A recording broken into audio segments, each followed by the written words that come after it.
مونځ مخې ته تېرېدل دا ډېره لویه عظیمه ګناه ده.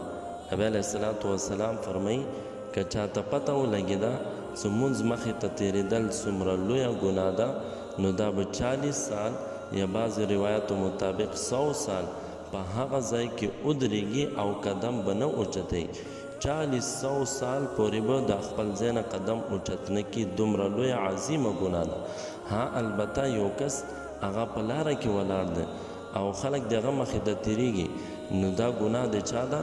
علما کرام فرمایي چې دا 3 صورتونه دي. اول صورت دا ده چې مونځ کوونکي ته بل ځای نشته، صرف د لارې کې ځای ده ورته، نو دا په لاره کې مونځ ته ودرېدو او خلکو ته د تېرېدو نور ځایونه شته خو خلک نور ځای باندې نه تېرېږي، دغه مونځ کوونکي مخې ته تېرېږي نو دا د خلکو ګناه ده، دغه مونځ کوونکي ګناه نشته ده.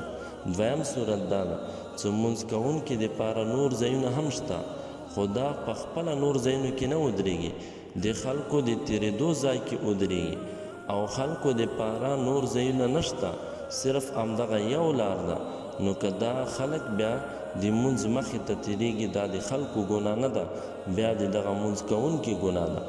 دریم صورت دا ده چې دا سړي دپاره هم نور ځایونه شته خو نور ځایونو کې نه ودرېږي، په لاره کې ودرېږي او خلکو دپاره هم نور ځایونه شته خو په نور ځای نه تېرېږي، همدغه مونځ کوونکي مخې ته تېرېږي.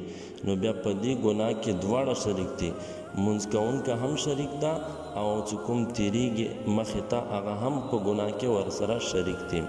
به هر حال خلاصه د خبرې دا ده چې هر سړي ته پکار دی چې هغه مونځ کوي نو په داسې ځای کې ودرېږي چې خلکو د تېرېدو ځای نه وي او خلکو ته هم پکار دي چې هغه د خیال کوي، احتیاط ده کوي چې مونځ مخې ته تېر نه شي.